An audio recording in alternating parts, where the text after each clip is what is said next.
Доброго вечора. Я Тетяна Даниленко. Це кримсько-татарський канал АТР. У нас в гостях сьогодні Павло Кухта, перший заступник міністра економіки, торгівлі, сільського господарства. Доброго вечора. Доброго вечора. Отже, сьогодні прем'єр-міністр помпезно презентував державний бюджет на наступний рік. В загальних цифрах плюс-мінус він дуже схожий на те, що було ухвалено минулого року, на 2019. Найбільше питання, зокрема до вашого відомства, це те, з чого буде наповнений цей проект бюджету. 12 мільярдів закладено від приватизації. Попередні уряди, до яких ви також були дотичні, закладали там теж різні цифри, але ніколи вони не виконували. Іноді ставили 17, один раз було 22. Так, і завжди рівень виконання цих цифр був там в районі статистичної похибки, плюс-мінус. Звідки впевненість, що ці 12 мільярдів надійдуть в бюджет? Ну, тут питання в тому, не питання виконання бюджету, це питання просто того, чи ми робимо приватизацію чи ні. Тобто від того, що попередні уряди закладали туди цифру, приватизації не ставалося, її треба для цього зробити. Вони її не робили. Деякі доходили, хтось свідомо, хтось просто закладав. Ну, тобто традиційно там за Азарова закладалась цифра і, в принципі, ніхто там особливо приватизацією не переймався. Просто заклали цифру і те все. Десь намагалися робити. Так? Тобто після Революції Гідності, в принципі, намагання робити були. Не можна сказати, що не намагалися робити. Просто цього не вдалося зробити, тому що опір з боку тих, хто приватизації не хотів, виявлявся сильніший. Так? Але зараз ми... Ну, напевно, з 2005 року, коли останній раз була суттєва приватизація, підійшли найближче до В чому це проявляється? Ну, щонайменше ми передаємо масово компанії на приватизацію в фонд держмайна. Тобто ми вже маємо там пул 500 компаній, які погоджено, що ми там передаємо їх, всі погодилися, вже розпочинаємо процес передачі. Загалом ми бачимо, ми проаналізували весь список державних компаній в Україні, їх 3700. Це дуже велика сприява. Це раз в 10-20 більше, ніж було б нормально для європейської країни такого розміру. Ну, оскільки розумію, ви провели і інвентаризацію також цих так, їх довелося інвентаризувати підприємств. заново. Ви з'ясували, що багато цих підприємств – це підприємства порожні, оболонки, так?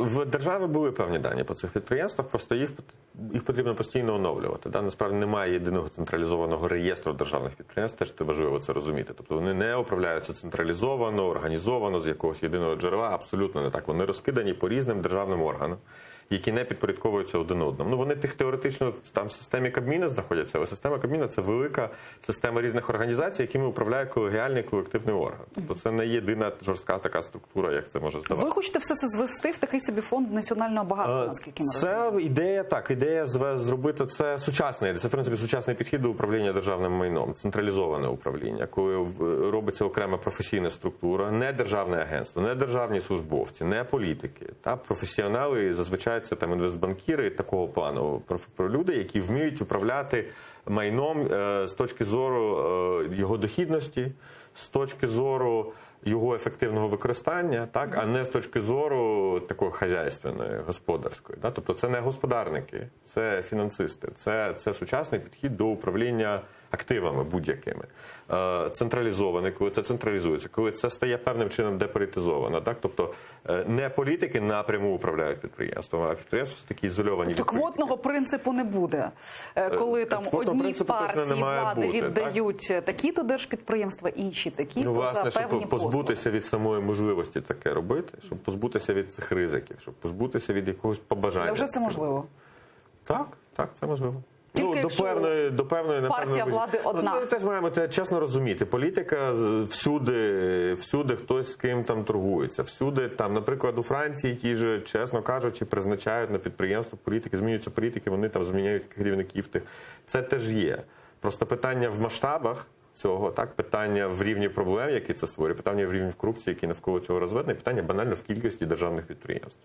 Тобто там немає 3700 державних підприємств. Це ненормальна цифра, це ненормальна ситуація. Їх просто забагато. Ні, ну так історично склалося, що за радянських часів були створені основна маса цих державних підприємств, і вони лишилися в спадок незалежній Україні. Незалежна Україна з якимись там впоралася, вони є прибутковими, якісь є збитковими і приносять прибутки тільки певним категоріям громадян, які ними керують, і політичним силам, афільованим з ними. Абсолютно. Але ваш підхід і підхід міністра Милованова продати максимум, продати все. Тобто такий радикальний... Насправді ні, це так здається. Тому що ми, дивіться, їх 3700, ми бачимо, що 1000 можна спокійно продати, це наша оцінка зараз. 1200 взагалі не працюють, насправді, їх треба ліквідувати. Ну, просто закрити юридичні особи, там закрити якісь справи, які на них висять, там які невеличкі активи залишитися, кудись забрати, там продати або використати, де там потрібне державне майно.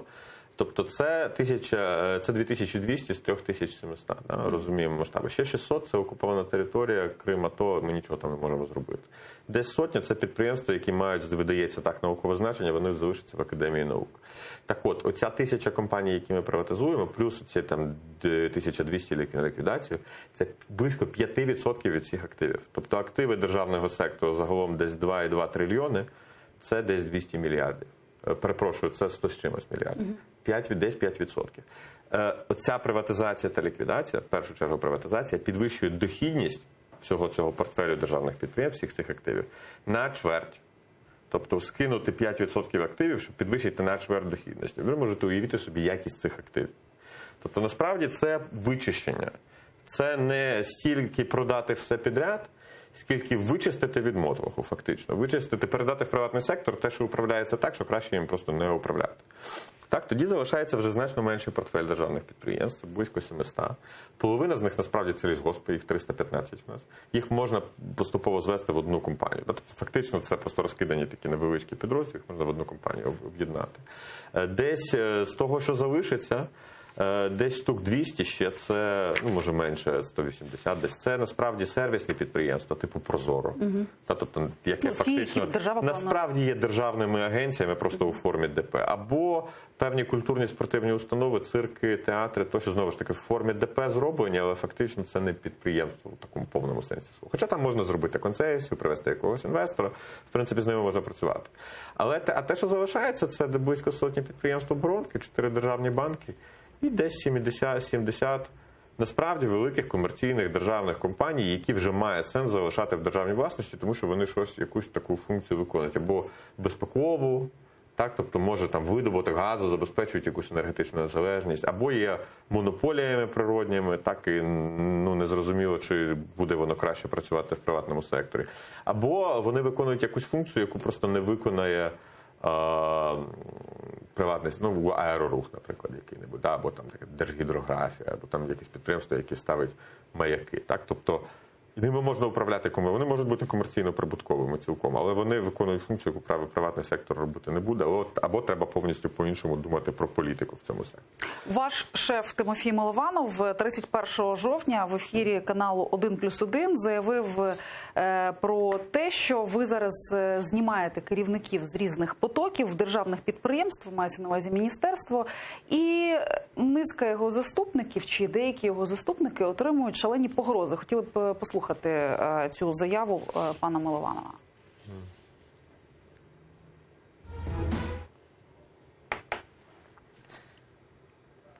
Не чуємо звуку.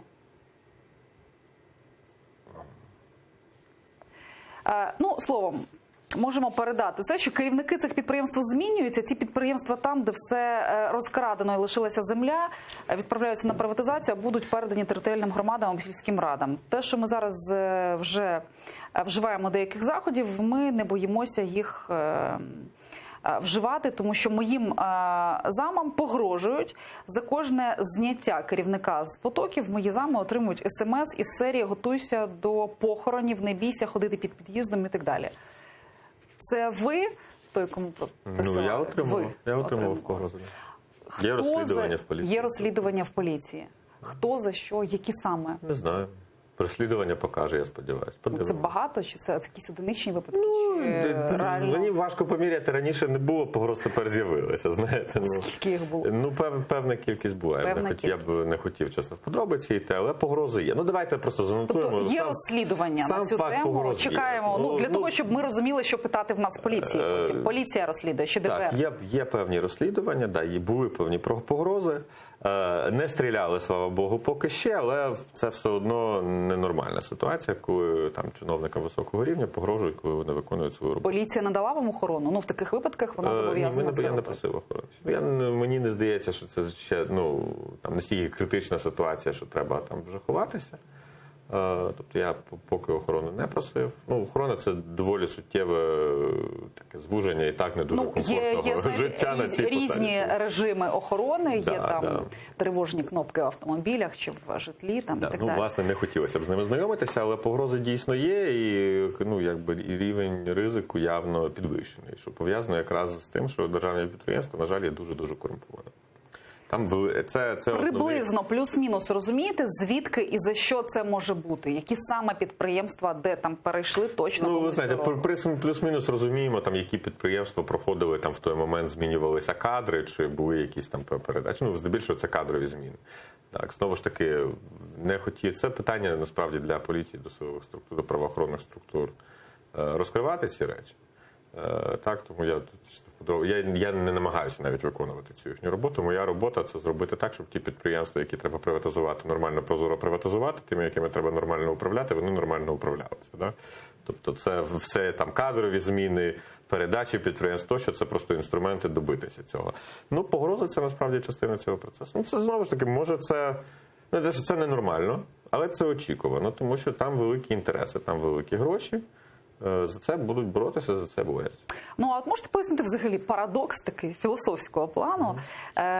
Держава багато років каже про те, що треба розпродати всі державні підприємства, тому що вони переважно збиткові. Вони там на них держава... Ну, різні, до речі, різні. Я ж кажу, тобто, є оця тисяча фактично, тобто, уявіть собі, це 5% від активів. З 2 трильйонів лише 100 мільярдів. Але якщо їх продати, які треба продати. Але якщо їх продати, то дохідність виросте на чверть. Тобто 5% скидаємо, на чверть виросте дохідність. Але хтось настільки зацікавлений в тому, щоб за ними лишилися ці посади, що він готовий слати погрози, наражатися на кримінальні справи там першому заступнику міністра. Тобто це означає, що прибутки воно приносить. Просто приносить абсолютно, не державі, а в кишені людям. звичайно. Чому тоді держава не встановить ефективний менеджмент на такого роду підприємствах?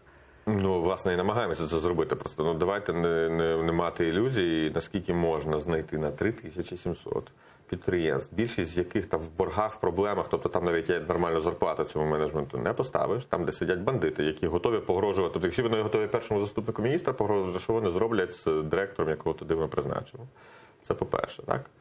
По-друге, більшість цих підприємств, ну, все там не відновиш.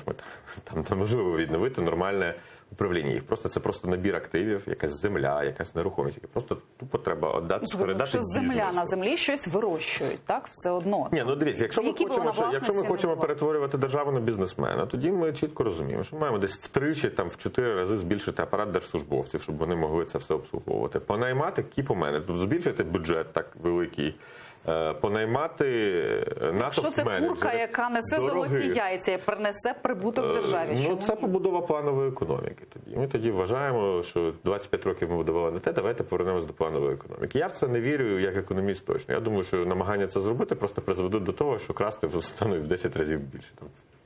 Скільки чиновників збільшиться, стільки красти і стане. Тобто держава поганий бізнесмен, не буде ці активи нормально управлятися.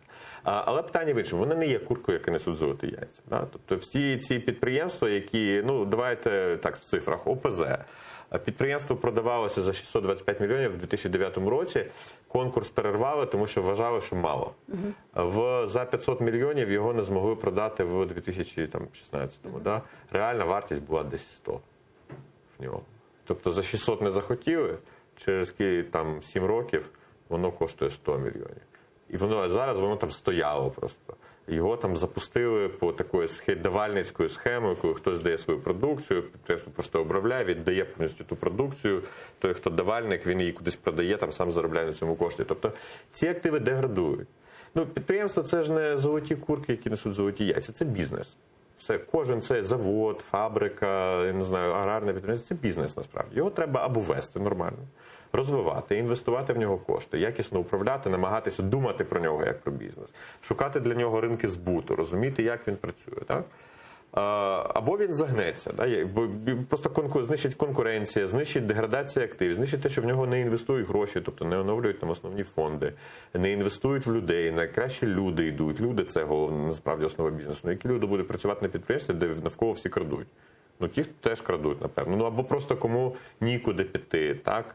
Може нікуди подітися, може вони там поїхати з того міста не можуть.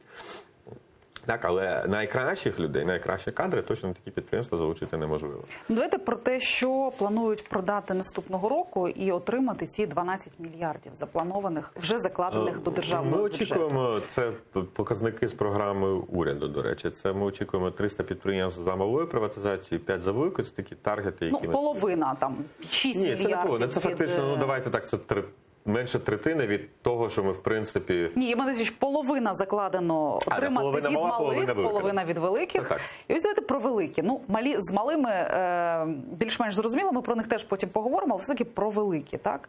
Акціонерне товариство «Укрзалізниця», Українське державне підприємство поштового зв'язку «Укрпошта», «Нафтогаз», ВДНХ, Преса України, Київська телевежа, там, Харківський радіозавод, Центральне конструкторське бюро «Протон», там, ну і так далі.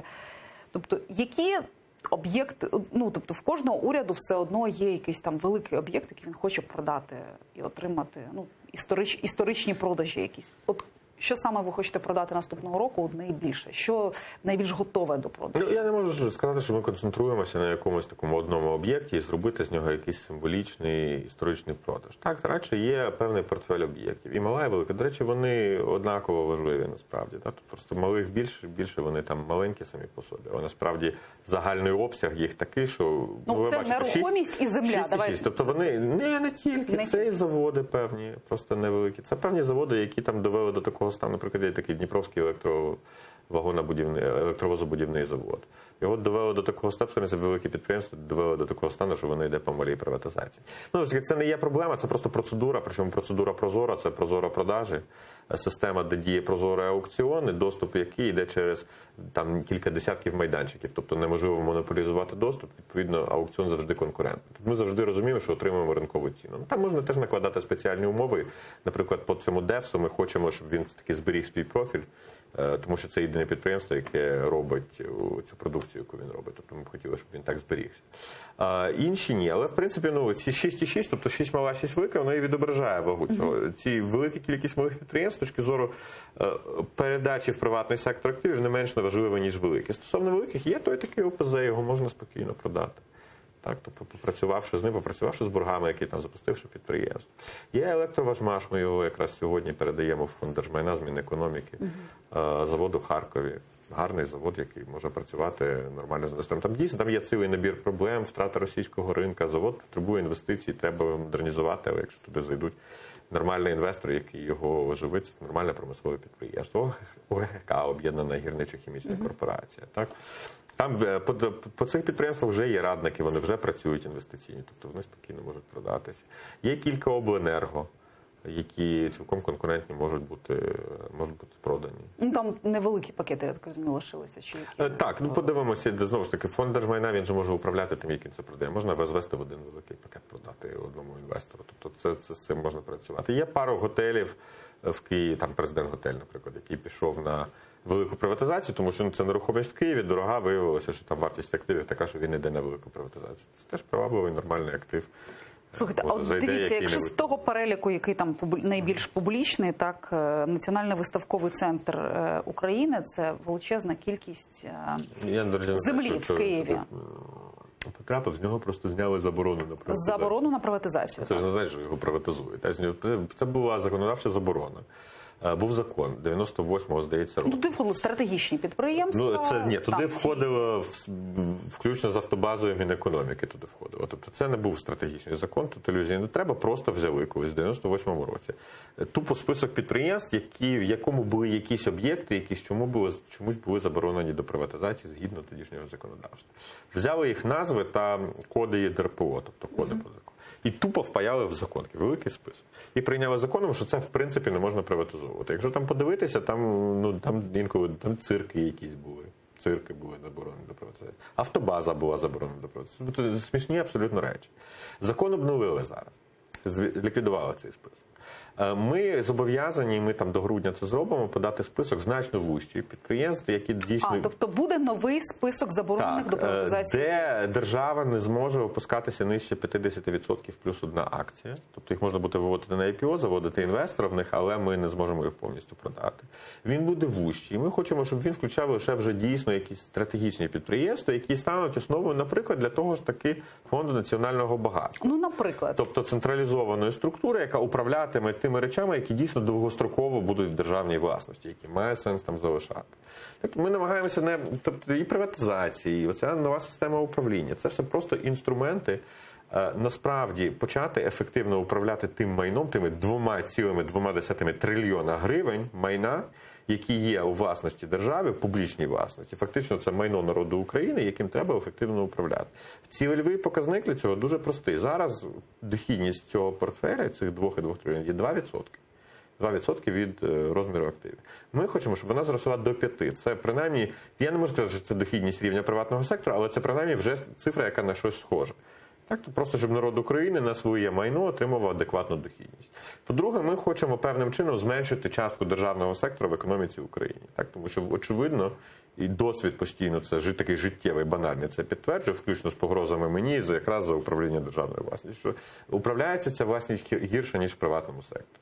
Тому, в принципі, краще, щоб було більше приватного сектора, менше державного. Тому ми з 9% до 5% хочемо знизити частку державного сектору в економіці. Насправді, здебільшого за рахунок зростання економіки, просто зростання, лідером зростання зрозуміло, що буде приватний сектор, а не державний.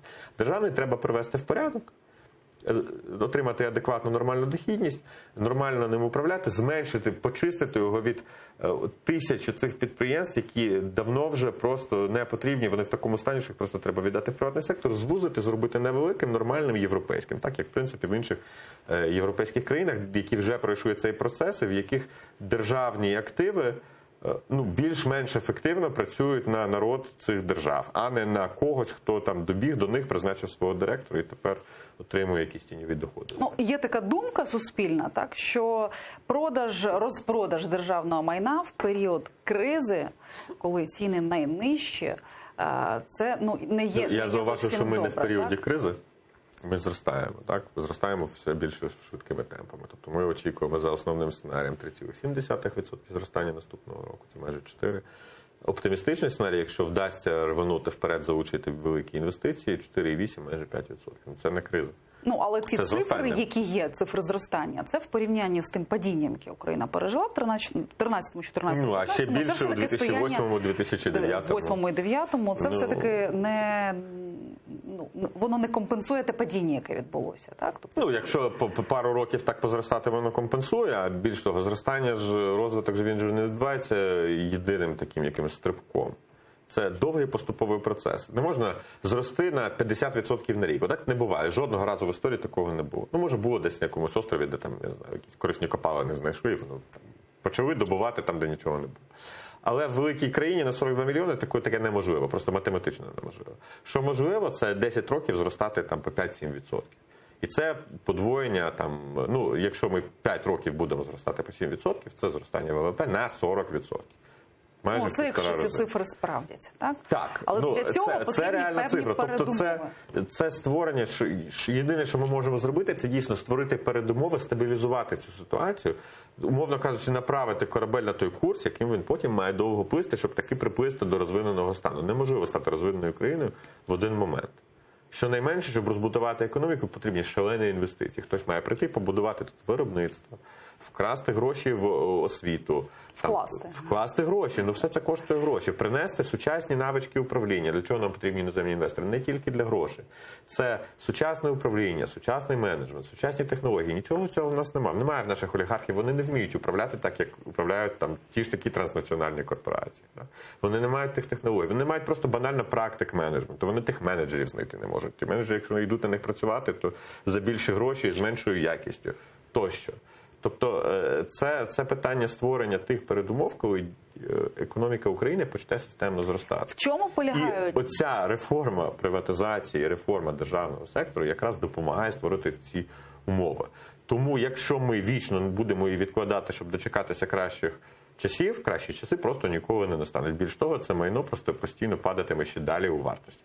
10 років разів воно коштувало в кілька разів дорожче. 20 років тому воно коштувало ще там в десятки разів дорожче.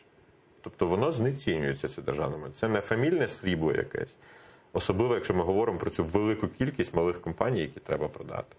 Це реально активи, які просто деградують. Ну, просто закінчиться тим, що вони розваляться, і все, їх просто не буде.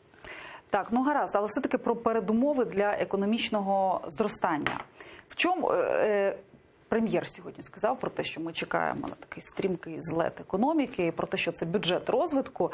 Можливо, я помиляюся, але і більшість експертів також схиляються до того, що цей бюджет мало чим відрізняється від бюджету уряду Гройсмана, наприклад. Більше того, там деякі цифри там подібні. В чому саме полягає, в чому, що змінилося взагалі? Ви ж можете порівняти. Ви працювали, ви радили Гройсману, добре знайомі з попереднім урядом, оцінювали бюджети. З командою Наталки Яреська трошки працювала. Це мій третій, насправді, уряд, певно. І в реанімаційному пакеті реформ. Ви, в принципі, багато років в публічному секторі. Всі бюджети... Якщо порівнювати ці уряди, так, то що змінилося? Структура бюджету теж не може змінитися дуже швидко. Просто тому, що здебільшого вона фіксована. Якщо чверть всіх видатків публічного сектору становлять пенсії, і вони насправді зафіксовані. Це зобов'язання перед 12 мільйонами людей, цілком конкретні, які кожен місяць треба виплачувати, то особливо вони не зміняться. Зростити їх дуже сильно не вийде, тому що це дуже великі кошти.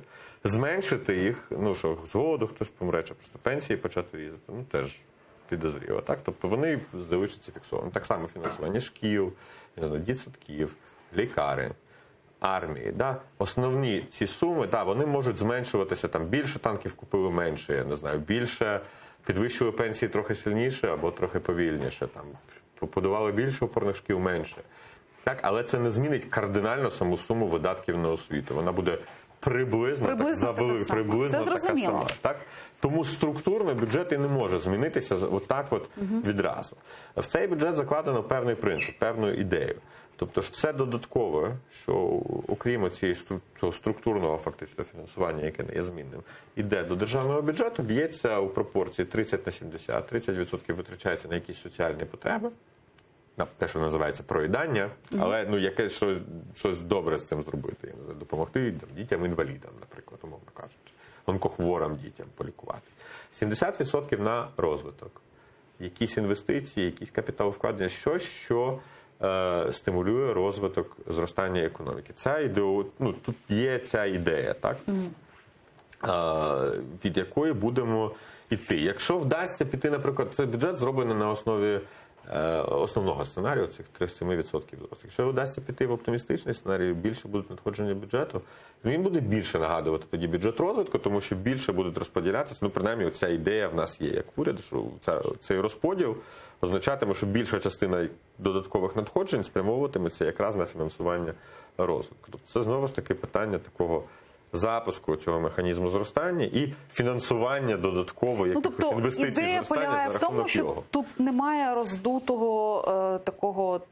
роздутих видатків на соцсферу. Тобто не підвищили зарплати вчителям, який намагається зрушити в соцсферу. Це бюджет, який тяжіє до розвитку, якраз в цьому ідея. Президент переконував уряд збільшити видатки на вчителів, лікарів, інших бюджетників. Адже він же йшов на вибори з цією ідеєю, з зарплатами $4 тисячі для вчителів, і так далі.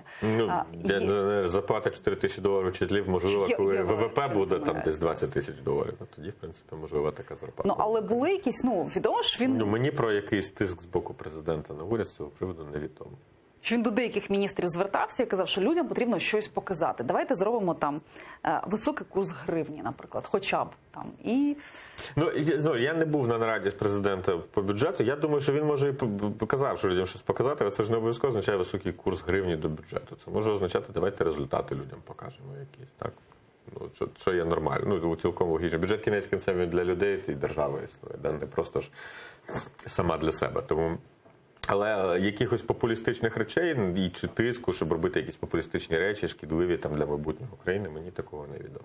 Ну, а як ви взагалі оцінюєте нинішню курсову політику? Я розумію, що Мінекономіки не має стосунків до Нацбанку, Нацбанк – незалежний регулятор, але все-таки, ну ви ж розумієте, як це впливає на економіку загалом, так? Що потерпають експортери, імпортери виграють, тобто глобально на економіку це впливає. Низький курс долара, високий курс гривні.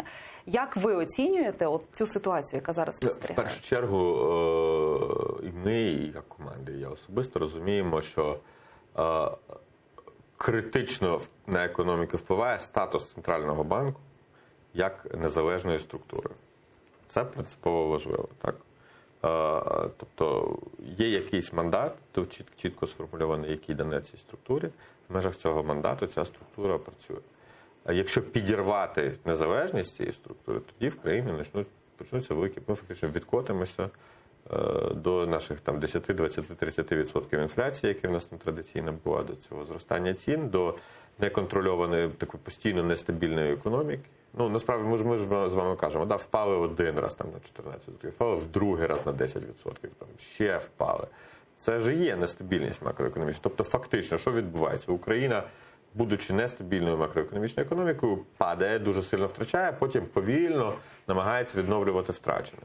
Для того, щоб цього не було, потрібна макроекономічна стабільність. Це передумова всього. Без цього не буде ніякого розвитку. Ми маємо не мати жодних ілюзій.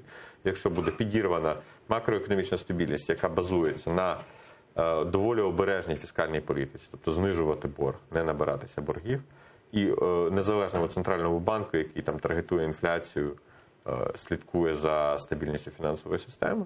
Так, якщо ця система буде підірвана, розвитку Ну, але не ж буде. для виплати боргу, наскільки ми розуміємо, все одно потрібно закуповувати там масу іноземної валюти. Ну, абсолютно. Ну, це нормальна ситуація, це Мінфін цілком здатен з цим справитися. Просто питання в тому, що якщо ми зараз роздуємо дефіцит бюджету, наприклад, до 10%, ну, якби ми там робили з цього бюджету такий бюджет якоїсь нестабільності, та, і там фінансувати якісь... Просто низький, точніше, високий Тоді курс це- національної валюти ніколи не асоціювався з економічним зростанням. Це завжди про певну... Ну, до речі, це нам- цікаво. А чому? Він, в принципі, Тобто це цілком для нормально. людям дуже Це означає, подобається? що валюта є привабливою, так, ну, якісь ідуть гроші. Ну, то принаймні більше гривню купують, ніж продають. Ну, принаймні, з точки зору людей. Це може створювати проблеми, я не знаю, в таких доходах там на митниці ті ж, да? Тому Ну, що митниця вони недоотримала пораховані на 30 одній базі. мільярдів гривень. Ну, знаєте, це така українська тема, що курс Діана Маркарова, падає, міністр погано, фінансів. гривня падає. Курс зростає, ой, в нас проблеми. Ну, давайте на чомусь задовільнимо. Ні, ну якщо це популістична ідея, скажімо, нинішньої влади тримати таким курс гривні, а економіка від цього потерпає, тоді це викликає Центральний банк є питання. незалежними. До цього, в принципі, всі ставляться з повагою. Навіть є, ви знаєте, меморандум підписаний про таку певну взаємодію якраз в форматі цієї незалежності між урядом і Нацбанком. Ми навіть підкреслюємо. Ну, але що це все одно окремі певне танго незалежні. з Міністерством фінансів. Це не буває без погодження з Завжди ним. будь-який центральний банк танцює танго з урядом, з банками великими. Так, це ж не тільки міністерство. Ну, в сенсі, що вони не в відриві від Ну, уряду він же не це існує роблять. у вакуумі, да, цей Звичайно. центральний банк, але він є незалежним у прийнятті своїх рішень. Уряд не дзвонить прем'єр, Ну, ви, центрального як банку. економіст, як ви оцінюєте те, що курс гривні от такий, який він є? Там він був 28, а тут він Дивіться, 25. особистий, знову ж таки, як там перший заступник міністра економіки, я просто, ну, є такий курс гривні, це реалії, з якими ми живемо, це нормально, да? Я не схильний Ну, це зараз вже жити і вимагати макронаслідки. знизити. Ні, там, ну чи але ж є певні макронаслідки, ви їх не можете не бачити. Як цікаво, довгострокова людина, яка дуже довго слідкує за економікою України, я б сказав, що мені це виглядає певним чином обнадійливо. Обнадійливо. Тому що насправді, якщо ви подивитеся історію курсу гривні, вона виглядає так. Тобто рівний впав. І так в 10 з чимось. Тобто він впав з 2,5 до 20, якраз 10 разів, правильно? За там 25 років існування. І тут вона нарешті почала зростати. Ну, щось нове, принаймні. Да? Тобто якась зміна тренду тут є. Тобто, як людина, яка А довго за цим причина слідкує, яка? мені це В чому подобається. причина цього? Ну, причина банально в тому, що попит на валюту перевищив, ну, тобто більше заходить коштів, ніж виходить. Так? Є попит на українські опційні папери. Так? Ну, ми зараз в основному живемо з продажу, фактично. Ну, я не можу сказати, що ми живемо. З цього в нас рівень боргу, насправді, співвідношення до економіки падає. Тобто ми не живемо в борг. Ні, ми більш-менш стабільна, нормальна, в гарному стані зараз економіка, макроекономічна. У нас є інше питання, що у нас є структурні проблеми, ті ж таки повертаючись до наших державних підприємств або до забороненого ринку землі, які не дозволяють зростати швидко. Тобто наша проблема зараз не в тому, що ми нестабільні. І навіть не в тому, що ми не зростаємо. Наша проблема в тому, що ми не зростаємо достатньо швидко, аби чітко аби громадянам України, людям було видно, що вони тепер поступово наздоганяють інших в сусідніх країнах людей, яких вони бачать. Тобто що вони з року на рік поступово все-таки поляків наздоганяють. Коли вони це побачать, я думаю, тоді стабілізація стане зовсім стабільною. Тому що буде всім зрозуміло, що ми тепер на правильному шляху. Ось цього нам ще не вистачає. Для цього потрібні реформи, для цього ця приватизація, для цього ефективне управління державним майном, для цього земельний ринок.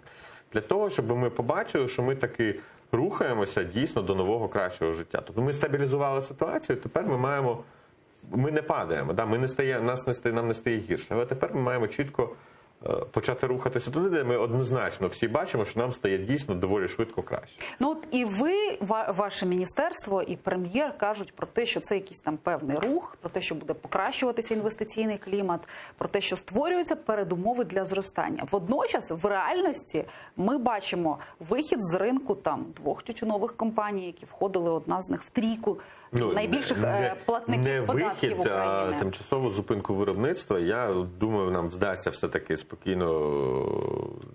Я не думаю, що ця ситуація завершиться виходом з ринку, колапсом виробництва тощо. Так, але ж фабрика в Прилуках закривається. Фабрика, вона не закривається, вона поки що зупинила виробництво. Я думаю, що проблему вдасться вирішити. В принципі, це ж проблема викликана певними нормами, які були включені в один з законів. То це не уряд запровадив якісь норми, це було там на рівні вже депутатів всередині парламенту включені певні норми, які спричинили, зламали бізнес-модель цієї фабрики, там обмежили можливість їм встановлювати кінцеву ціну, так їм продавати оптовим споживачам, продавати кінцевим споживачам, і відповідно просто бізнес-модель зламали. Запровадили на рівному місці державне регулювання там, де воно не було потрібне. В цьому ця проблема. Так? Тобто, як ця проблема буде вирішена, в принципі, навіщо їм закривати фабрику, вона буде працювати собі далі. Тому я не думаю, знову ж таки, цю бізнес-модель повернете назад? Парламент поверне. Парламент поверне. Це питання до парламенту, але я думаю, що депутати налаштовані все-таки не там руйнувати економіку, якось її нормально розбудовувати. Але ж це не єдине підприємство, яке от зараз давайте так, під впливом нових, скажімо так, під впливом там турборежиму, який зараз діє, починає згортатися. Там в Дніпродзержинську велика фабрика, на якій працювала там 10 чи 15% населення, закривається. Тут там Прилуки, Арселор мав проблеми якісь і теж погрожував там згортанням якихось ліній. Так? Тобто, в принципі, низка великих підприємств заявили, що в них є певні проблеми. Як у них завжди були в Україні певні проблеми. Тобто питання в іншому. Ми бачимо економічне зростання, ми не бачимо зараз там збільшення безробіття, відтоку інвесторів, чогось такого. Навпаки, інтерес радше зростає. Тобто ринкова економіка в ній цілком нормально, коли комусь погано, комусь добре. Хтось закривається, хтось відкривається. Якісь підприємства банкрутують, якісь нарощують прибутки. Це нормальна ситуація, це нормальний стан для ринкової економіки. Загалом на рівні макроекономіки, на рівні всієї економіки ми не бачимо такого проблемного стану. Радше ми бачимо необхідність знайти ту модель, яка буде швидко зростати, залучити інвесторів. Напевно, можна сказати... Хто з великих інвесторів зацікавився Україною, якого привабила ця ситуація, яка зараз склалася, хто готовий зайти на цей ринок? От раніше в нас був міф про Ікею, яка, звичайно, не є там супервеликим інвестором там, з точки зору... Це теж певна ознака бізнесу. До речі, гарний був би інвестор. Різні компанії придивляються. Тобто це вже залежить від конкретних ринків. Знаєте, є цікавість до концесій в портах, взагалі до інфраструктурних проєктів з боку іноземних транснаціональних корпорацій. Чи великих портових операторів. І іноземних, і українських. Це ж інвестор, насправді, інвестора цікавить можливість надійним чином заробити певні кошти, так, і українського, і іноземного. Тобто тут вони нічим не відрізняються. В них там можуть бути різні профілі, різні можливості, різний доступ до фінансування, різний обсяг коштів, але в принципі, якщо можливість заробляти є, їм цікаво, і тим іншим. Якщо можливості немає, їм не цікаво. Українським теж не цікаво. Якщо поганий бізнес-клімат, страждають не тільки іноземні інвестори, чи вірніше іноземні якраз не страждають, вони просто сюди не йдуть. А українські так само, бо вони просто сюди не інвестують, вони йдуть кудись за кордон. Тому ні, інтерес є в різних галузях. Більш того, цей інтерес же є динамічним. Так? Насправді, якщо коли відбувається інвестиційний бум в країні, які заходять перші обережні інвестори, які там довго придивлялися, а потім за ними починається такий забіг вже всіх підряд. А інколи бувають і ситуації, коли вони заходять вже, наприклад, Словаччину, сусідню там заходили нещодавно будувати Словаччина стала найбільшим на душу населення автомобільним виробником у світі. Туди зайшла ще одна автомобільна компанія будувати завод, при тому, що саме словацький уряд казав, що там вже в нас робітників немає, ви робітників не знайдете, не йдіть. Ні, вони все одно прийшли, побудували завод. Ну, тому що є певна інерція.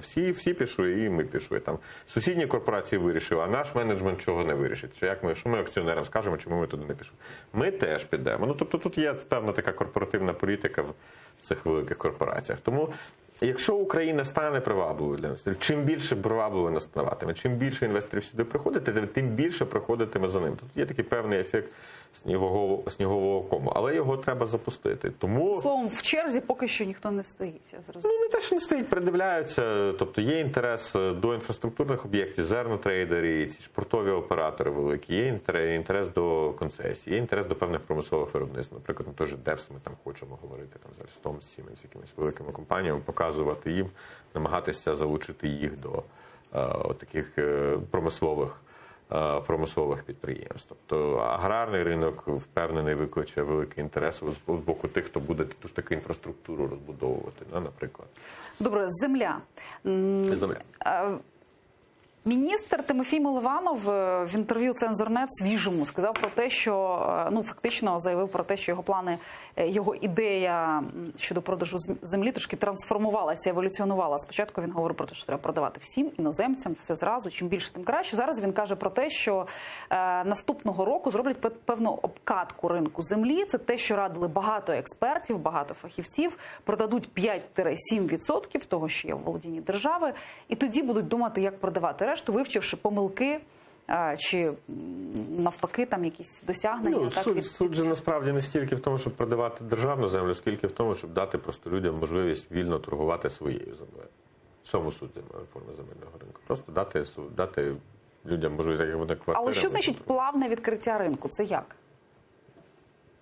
Ну, дивіться, ми маємо розуміти, на наступний день після зняття мораторію земельного в Україні... А він закінчується в кінці цього року? Він закінчується в кінці цього року, навіть якщо він буде подовжений, його там, наприклад, знімуть чи запустять земельний ринок там десь там з осені наступного року чи з середини наступного року. Неважливо. Просто на наступний день після того, як ринок запуститься, як люди зможуть продавати, купувати своє майно, принципово, кардинально нічого не зміниться.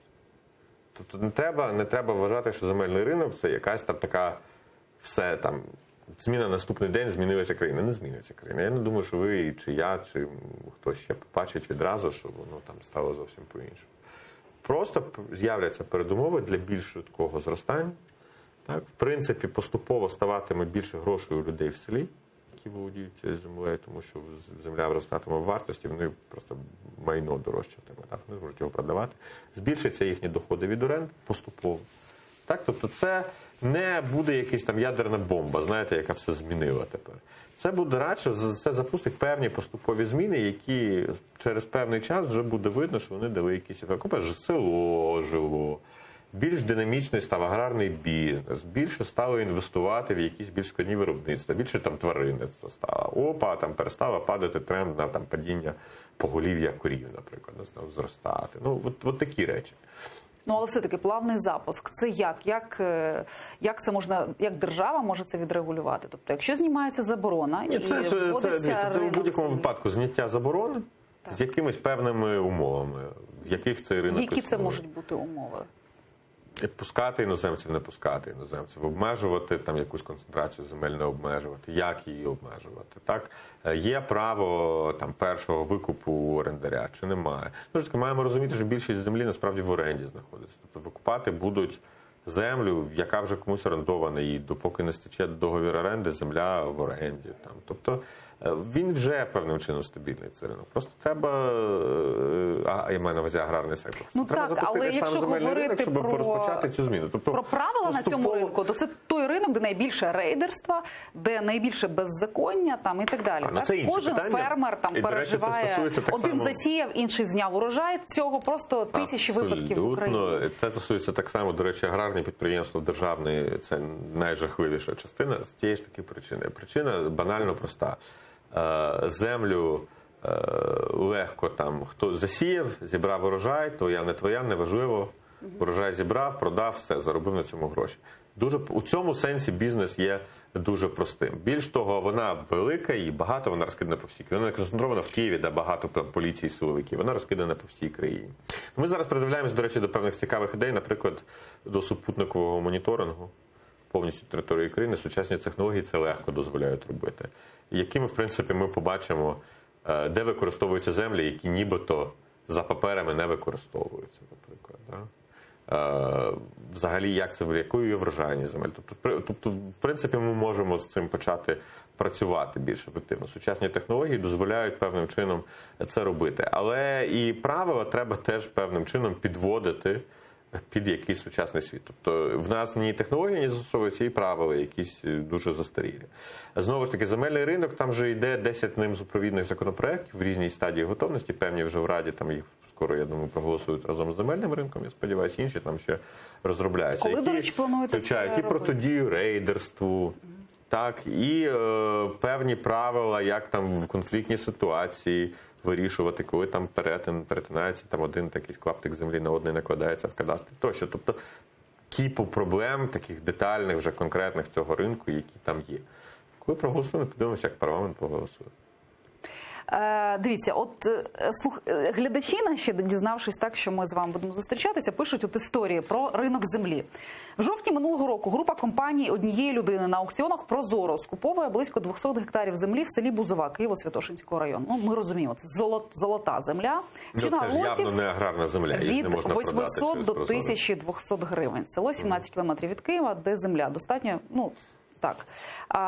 Тобто, якщо так працює система ProZorro зараз, то з відкриттям ринку землі на аукціонах можна так скупити майже все. Так? Таких аукціонів було вже 9. Це от конкретна ситуація. Ну, до речі, ми подивимося. Мені здається, ваш 1,8 мільйона за 19 гектарів. Ми його ще перевіряємо, що там було. Так, подивимось. Що з цією землею. Ну, маємо розуміти, що це ж не земля сільськогосподарського призначення, бо вона іначе не могла продатися. Ну, це ProZorro продаж, я так розумію, аукціон. Подивимось. Я думаю, напевно, на Фейсбуці принаймні тоді напишу, що ж там було з цим кейсом. Ну, будемо стежити. Добре. Буквально от наостанок з ФОПами. Після там Штайнмайєр Майдану нас міг чекати ФОП-Майдан. Що зараз? Ви будете змінювати щось в цьому чи ні? Ну, бачите, там вони спілкуються вже навіть Буквально напряму вчора. з парламентарями, тобто є певний діалог з ФОПами. Знову ж таки, я думаю, що певним чином парламент для того існує, щоб якісь такі суспільні, знаєте, інтереси якось притирати, щоб вони якось зійшлися. Загалом зрозуміло, що повністю взагалі без РРО, без цих контрольних засобів, це стає діркою для контрабанди. В чому тут проблема для економіки? Навіть питання не в бюджету, не в тому, щоб податки зібрати. Просто в тому, що дешева контрабанда, яка конкурує з місцевим бізнесом, який платить податки, робить його неконкурентоздатним і його вбиває. Тобто вона нищить робочі місця, вона нищить зарплати українців, які тут працюють. Так, і потім ми отримаємо фактично частина тих там кількох мільйонів людей, які зараз працюють в Польщі, вони там, частина них там через контрабанду. Через цю відсутність цього обліку. В цьому проблема. Є питання, наскільки детальним треба, наскільки глибоко треба заводити той облік, так? Ну, там є, насправді, він же не вводиться безпосередньо з 1 січня наступного року, він вводиться спочатку для певних ризикових категорій, типу ювелірних товарів, або секонд-хенду, тієї, таки кажучи, про контрабанду, яка конкурує з місцевим виробником. І лише далі потім для до другої групи ФОПів розширюється. Знову ж таки, можливо, парламент ще зрушить певним чином цей компроміс, порушить там якісь там строки чи щось. Подивимося. Ну, це завжди певний такий суспільний пошук балансу суспільних інтересів. Але загалом зрозуміло, що якийсь рух потрібен. протидія контрабанді потрібна, вона нищить якість життя самих українців. Їхні робочі місця, їхні виробництва, їхні доходи. Гаразд, мушу дякувати вам, хоча Дякую ще вам. залишилося вагон деяких питань. Павло Кухта, перший заступник міністра економіки, торгівлі і сільського господарства, був гостем нашої програми. На цьому сьогодні ставимо крапку. Дякую, що були з нами. Сподіваюсь, було цікаво.